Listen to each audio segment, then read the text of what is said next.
Back to another review. I have finished the Shadowblood Souls series. Let me read you the summary. We're facing this way. We are blood, and so are they. ...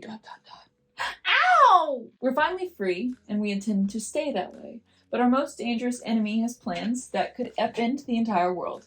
To carry out those plans, he's making more like us. More people twisted into something monstrous and forced to serve his psychotic ends. My guys and I have to stop him. It is our only hope of getting the peace we've dreamed of for us and everyone else we've come to care about. But how can we fight when foes standing in our way are shadowbloods just like us? Fearsome Dream is the final book in Shadowblood Souls, an urban fantasy series for those who love savagely possessive men and fierce heroines who will fight for what's theirs. And now for my thoughts. So, if you're into polyamory and obsessive guys or possessive guys and guys that are mean to the girl and then are nice again, this will be a good one for you. Not so much for me. I really do like the way Eva Chase writes. I like how in the first few books they did seem very their own characters, very much their own characters.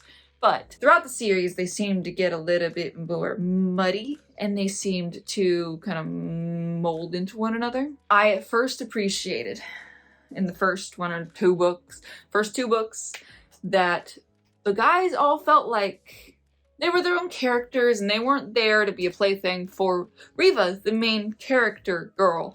And then in the fifth book, they kind of felt more like playthings or toys. That's also my opinion. I will, if you watch the other reviews of mine, I don't like spicy scenes.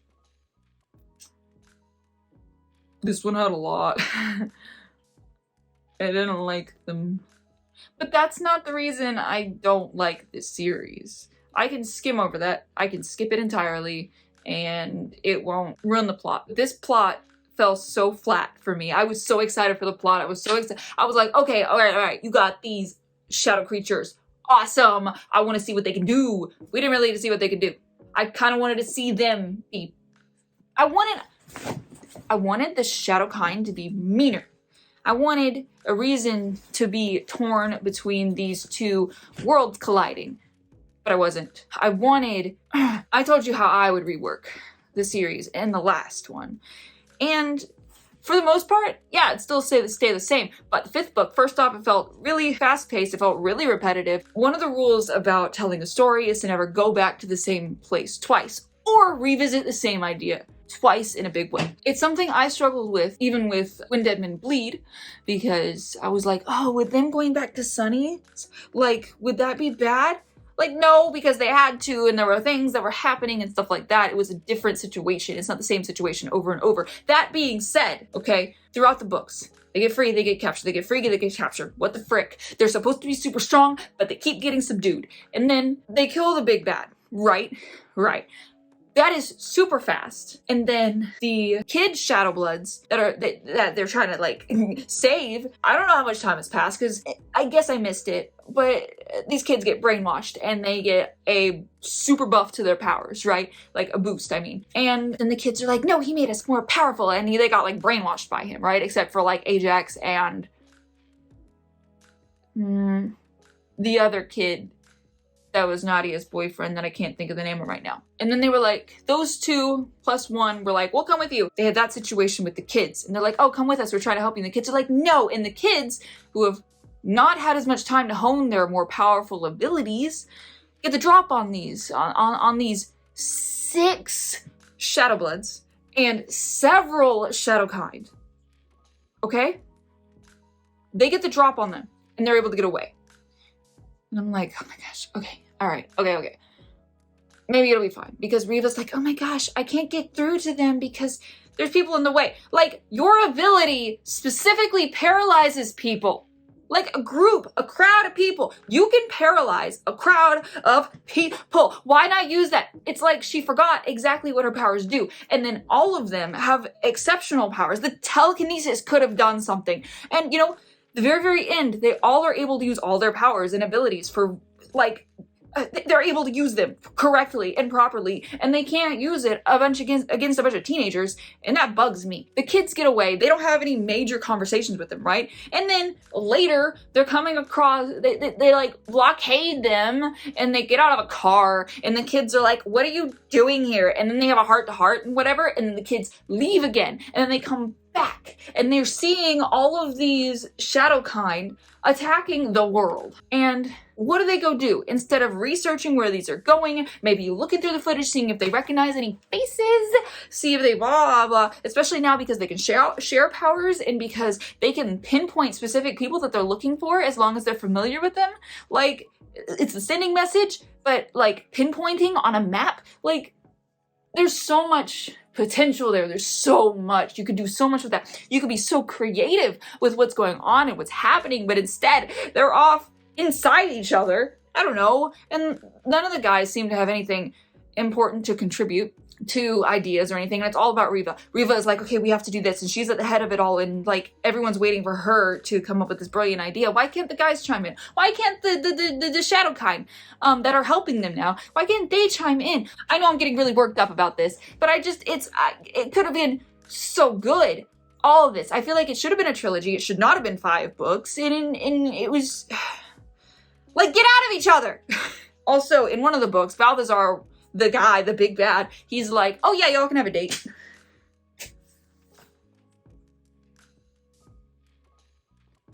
At what point do you let your captives go out on a date? At one point, Rolik, I think that's his name, I'm probably wrong, he's like, oh, you guys, you have had so much happen to you. You've had so many bad things in your life. You need time to relax. Go get inside each other. Like, as if they aren't doing that every night whenever they get the chance. Why do they need relaxation? They're giving each other massages every night, basically. Like, another thing is they're always in the lap of luxury. They're roughing it, and then they end up in a place with a bathtub big enough for 5 guys in Riva, or 4 guys in Riva. Hold on, how many? 5 guys? 5 guys in Riva. All 6 of them to fit with a bed, a huge one. Like, and electricity's still on. They aren't even treated that bad. Like, what? They made you kill a few bunnies and a cat, and now you're like, oh my gosh. No. Hypo. I was looking at me like I'm crazy. They're living in these gorgeous mansions. They're practically getting everything handed to them, but they're trapped in it. Yeah, they're trapped. But they are humans/monsters with supernatural abilities that they cannot control, especially Jacob. And, you know, I know that they're being used, but also, like, I don't know. It doesn't seem like their situation was bad enough to render the kind of things that happened or that they did. If you want to sell me that they've had a bad life, sell me that they have had a bad life. You know, if they're out in the jungle, don't make them go into a hotel that's solar powered that still has electricity but it's abandoned. Have them stick it out in the woods. If they want to do it out in the woods, go do it out in the woods. But I don't know. Everything is kind of handed to them, and they're like, oh my gosh, life is so bad. You're living in a mansion. Yeah, you got manacles around you, and a kid died needlessly, but you know, you got food and a roof. A lot of people don't have that. You don't want to be trapped? Okay. Use your powers and don't forget what they do. I don't know. This whole series, I was so excited for it. It had so much potential. I feel so bad talking about it like this, but I'm just, oh my goodness. I really hope that her other books aren't like this, because I do have one that I want to read. Ugh. I like the way Eva Chase writes. I really do. I really love it. It's really nice. It's refreshing. It's good. It's just, I guess this series is so, it needed reworking. It needed tightening. I don't know. Just needed tuning. Like strings on a guitar, I guess. Could have been so good, but it felt so flat. Fell so flat. Give me more plot and less spice, please. That's all I ask for. Even that. Just give me more plot, and I can skip over all the spice. Don't worry about it. I'll take the flour. I can just go. and I can read the flower. It's fine. I can look past all that as long as the plot is good. And it would have been, but well flat. Anyway, if any of this seems like something you would enjoy, don't take my word for it. Go check it out, see if you like it. There are a lot of 5 stars on these reviews. I just did not think it was worthy of it. So if you were interested in this series, this kind of book, I guess this is always also a series review as a whole, go ahead and check it out. It does have a happily ever after ending, so you do not get a bad ending or cliffhanger. I did also, let me just add this, I did like the ending. I guess I won't spoil it for you, but it is a happily ever after ending. And there's also a little bit of a teaser for her next the series after this, which I did think about reading, but after reading this and then reading the little blurb about it, I was like, oh, maybe not. Maybe I don't want to read it. But yes, description, links in the bottom. Hope you enjoyed this video. Sorry for the rant.